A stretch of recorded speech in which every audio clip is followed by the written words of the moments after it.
Today we'll take a look at the limited edition of Valkyrie drive Bhikkhuni for the Vita. It's called the Liberator's edition and it's sold exclusively at the ricedigital.co.uk online store. I got it for 60 quid. Oh, so British! You can get two versions, Euro or NA. This is the North American version because that's where I live. I think the only differences are the PEGI and ESRB rating systems. In case you don't know, Valkyrie Drive is made by the same people who make Senran Kagura. They are similar games and there's a similar amount of fan service too. Except Valkyrie Drive has Yuri kissing. For some reason the game isn't inside the LE box. This is the game case. The two main protagonists are on the cover, and we have the usual Vita affair on the inside. No manual.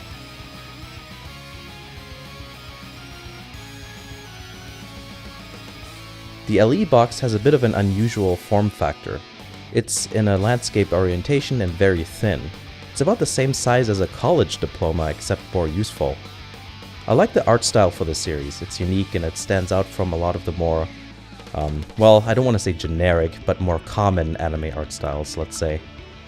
If you manage to tear away your eyes from Rinka and Ranka's enormous chesticles, you might notice the lily flowers in the background. You know why they're there. The box hinges at the top. There really isn't anything there to hold the content in place, but the way it's laid out, it kind of just seems to work out somehow. It survived shipping from the UK to North America, so it's fine. The soundtrack is here on the left. It's in a jewel case, and one of its corners is extremely pointy. We got the two sisters on the front cover again, and the back is almost completely illegible.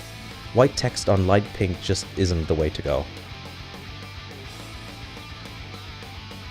We get a bit of an action pose underneath the CD, and you can take the sleeve out to unveil a bit of a beach scene there. And I think the music is pretty good on there too. There's some good rockin' tunes there. Kind of similar to Senran Kagura, which is always a good thing. The art book is pretty decent in terms of what's in it, but it's all in Japanese. I would have liked to be able to read the notes on the illustrations.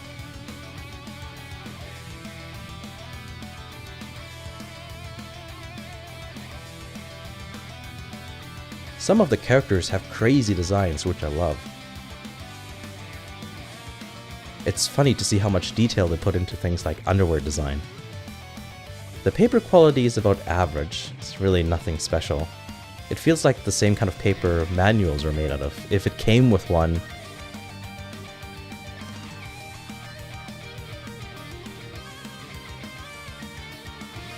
Here's the sleeve. The print quality, at least to me, doesn't look all that great.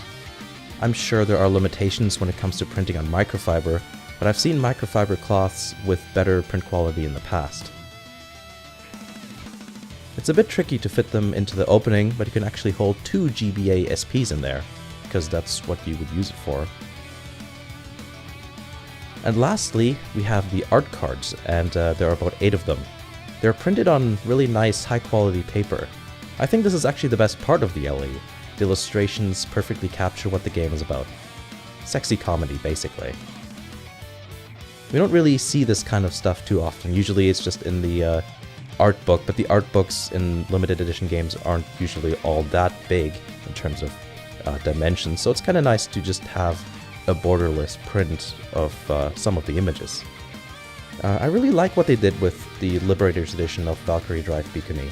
Everything about it is a little different from what you would expect, and this is mainly due to the form factor. It certainly stands out from all the rectangular boxes on my shelf. Sadly, this LE is sold out from the Rice Digital store, and the eBay prices will just blow your wormhole into another stratosphere. Prices are hovering around the $250 mark, which is pretty intense. I'm not sure if I will review this game, but maybe when it comes out on Steam, which it probably will eventually. Thanks for watching. I hope you found the video enjoyable, and I'll see you again in the next video.